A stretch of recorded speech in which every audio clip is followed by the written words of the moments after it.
Earthlings, and welcome to your weekly dose of newsy infotainment. It's Let's Be Treasonable, coming to you from the luxurious studios of Radio Titans in Los Angeles, with your cognitive dissidents on the panel this week. Comedian, scholar, and the black voice of reason, Mr. Tymon Shipp. Power to the people. We're good to be back here on this fine Saturday. Thought it was going to be some rain, but don't look like we're going to get any. No, we're just, I guess, maybe possibly going to get the tail end of the system that's going through Northern California. Yeah.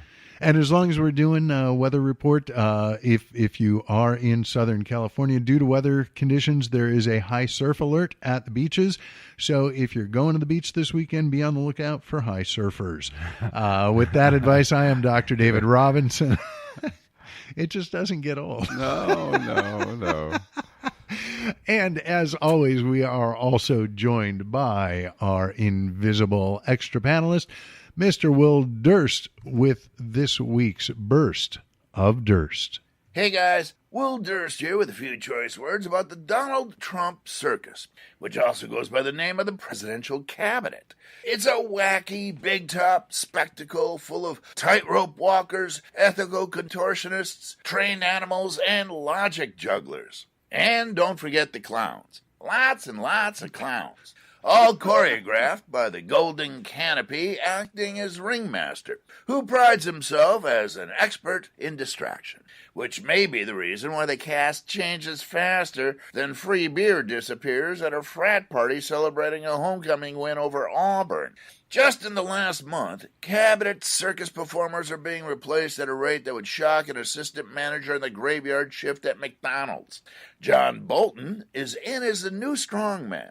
He's due to be our third national security advisor, maybe. The second one might not quit. The first one, still under indictment. Bolton's credentials consist mostly of sucking up to his new boss like a turbo vacuum cleaner on steroids. When appointed ambassador to the United Nations by George W. Bush, Bolton described his approach as tough love, more like rabid foaming at the mouth with an unattached ear hanging out of your teeth love, geek love. Secretary of State Rex Tillerson was fired for calling the ringmaster a moron, and Secretary of Veterans Affairs Shulkin says he was fired, but the White House claims he resigned. Sounds like someone's trying to avoid paying unemployment. Also, the director of the EPA, Scott Pruitt, is in deep elephant doo-doo for renting an apartment from a lobbyist who had multiple clients with business in front of his department. But no matter how many quit or resign or disappear, never fear, there's plenty more replacement acrobats that can be called up from that junior league circus they call Fox News. For Let's Be Treasonable, I'm Will Durst. Thank you, Will. Lot of great points there. And, I wanted to talk about Scott Pruitt because he's been in the news a lot this week because more and more is coming out about all the shady crap that he's doing with taxpayer money. Right. These fiscally conservative Republicans tend to be not as conservative when they're holding the purse strings. Right. I mean, they need to understand that, with Mueller doing all his investigations, dude, it's open season on anybody that this guy goes to get. I mean, they're gonna check him out. Well, this is even like before, the Mueller investigation. This is just all about the corruption that they're bringing in. Right. Yeah. This is the supposed draining of the swamp that we heard so much about leading up to the election. I think they plugged it, and the swamp is filling up. Because no one's leaving. I mean, the people you're draining. If you are going to drain the swamp, you're draining all your own folks that you put in. You're not draining any Democrats. You're draining guys that you hired. Well, and he's bringing worse people in. Is kind of the point. Pruitt, first of all, who has no business running the EPA. When he was in Oklahoma, he sued the EPA 5 times. One of the scandals that hit in the last week or so was about him hiring his aides to full-time positions and gave them exorbitant raises outside of White House advice, which for once in this administration, the White House is actually the voice of reason. It's kind of strange, makes the whole thing seem implausible at first. But one of these assistants is a lobby or former lobbyist for the chemical industry, who that's who's working at the EPA now. It's that seems a little.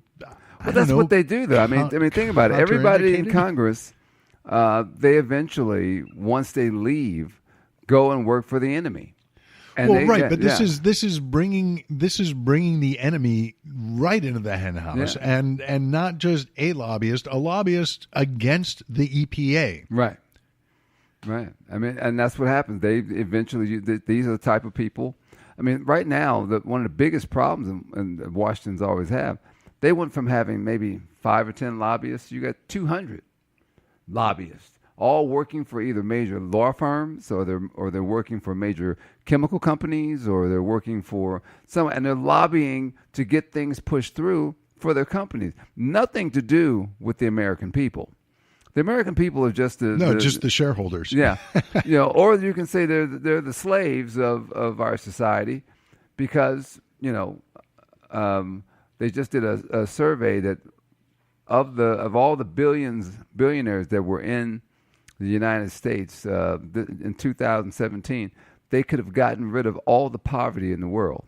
With all the money that they have, poverty could have disappeared. And when you have those type of people who are saying, no, we can't do that. That's why you have the issues you do, and that's why you have to have. The government is supposed to protect you. They're supposed to protect the people, and ideally. But the thing is, these guys are coming in that they're hiring are here to screw the people. And when you hire a guy who's out there doing illegal stuff, who's out there, paying for trips, hooking up his aides and giving them extra bucks here and there. It's just a disaster waiting to happen, and you're going to get caught. No, I was going to pay him back. No, you weren't. Yeah, absolutely. What was it when? Sometime, I think it was after the election, but it may have been, leading up to it, when Trump was talking about, having, of course, I'm going to get rich people for the cabinet, because who knows better how to deal with money than rich people. Well, that sounds logical, although could get middle class. Well, I was going to say for things like housing and urban development, it ain't brain surgery. You don't need Ben Carson in there. How about someone who, rather than being rich, because we're not running one of your seminar Trump University scams on the folks in the projects. We're just trying to keep a roof over their head. Right. Give them an opportunity to establish themselves, move out. The whole idea of the projects, it's not supposed to be permanent housing. No. Winds up being that way. Mm-hmm. Another issue to deal with. Though. But then they accuse the Democrats of being, they were accusing them of being elitist and all this stuff. Well, and that's the thing. That's one of the things that, I love about the Republicans. And I guess we're not supposed to reference Kevin Spacey anymore since he's been blacklisted by Hollywood, whatever. But in The Usual Suspects has that great line, as Kaiser Soze, the greatest trick the devil ever pulled was to convince people that he didn't exist. Right. And we see that with these Republicans. They are guilty 10 times over of most of the crap they accuse Democrats and liberals of. But the thing is, they are exquisite salesmen, and women. Don't want to leave the ladies out. Right. So they are able to sell their audience the idea that, no, we don't do that. That's those Democrats, those liberal, libtard, snowflake, corrupt, crooked, whatever. One of Trump's fucking tweets this week, he referred to cheating Obama. Really? That's the insult you're throwing out in the middle of a whole scandal about you banging a porn star and a playmate right after your wife had your child, ostensibly. We'll see how this one turns out. Yeah. Well, it's Melania. I mean, she is like a deaf mute. When you see her standing up there, she is like a mute. She can't speak. She has nothing to say. And if you do give her something to say, it's someone else said it. She does pretty well with Michelle Obama's speeches. Yeah. But one of the things, and there's a whole feud between Sean Hannity and Jimmy Kimmel now because of a joke he made on his show on Jimmy Kimmel Live about Sean Hannity is all of a sudden the defender of the first lady, right? Possibly because the president won't do it, because he doesn't do anything. He just has people to do it for him. Like every mob boss. It's I know my fingers are clean. Or even Charles Manson. No. I didn't do anything. My followers did all that. Right. So my issue with Melania Trump, because it's one thing to stand there silently. But every first lady picks an issue. It's you do this from the pageants. It's what's your cause going to be, and she chose internet bullying as her cause. Now, as it's been said ever since that ridiculous announcement came out, that makes about as much sense as her husband declaring April Sexual Harassment Awareness Month. How is he keeping us aware of sexual harassment? I guess by staying in the news every fucking day. Yeah. Well, now Sean Hannity was interviewed by Ted Koppel. Did you see that? Oh, yeah, a while back. And Koppel told him. He said, hey, you're the problem. Yeah, you're the problem, bro. Yeah. He said, no. He said, let me finish. And Koppel did it very, very diplomatically. He said, dude, you're a problem. And the crap that you're spreading, yeah, you're bringing the cockroaches. Yes, you are. They're coming out, and no, I'm not. Yeah, you and your buddy over there. What's the other dude's name? Mr. Pill Popper for a while. Oh, Rush Limbaugh. Yeah, Rush Limbaugh. Yeah, Kim and Rush and all those guys. They were doing that stuff. Well, and the thing is, and I think this feeds into one of the bigger issues we're gonna be talking about during the show today, is that once shit gets stirred up enough and something happens because of things these guys did. You had Rush Limbaugh. I don't remember if Hannity was in on it. Bill O'Reilly was. But they kept referring to this one doctor at an abortion clinic as Tiller the baby killer.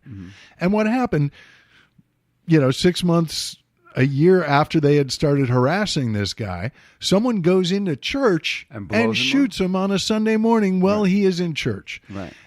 At that point, these hard-hitting journalists run to the goal and say, no, I'm just an entertainer. Right. I'm not a journalist. I don't do news. I do commentary. I'm an entertainer. And first of all, you're barely that. But thank you for finally admitting you're not a journalist, even though it was under duress. But the fact of the matter is that whether or not you are a journalist or an entertainer, you have this major platform of a cable news station that is popular with the unstable. Most of these guys also have talk radio programs. They have their websites. They're producing all kinds of content as entertainers. A lot of their audience doesn't know they're entertainers. No. Even if they do see them as entertainers, they take what these guys say to heart. Jim Jones all the way. Absolutely. So saying I'm an entertainer doesn't absolve you of responsibility for the consequences of your words. Right. There's a big stink in the comedy community this week that it's gotten into the major press. But there's this guy, Owen Benjamin, who is ostensibly a comedian.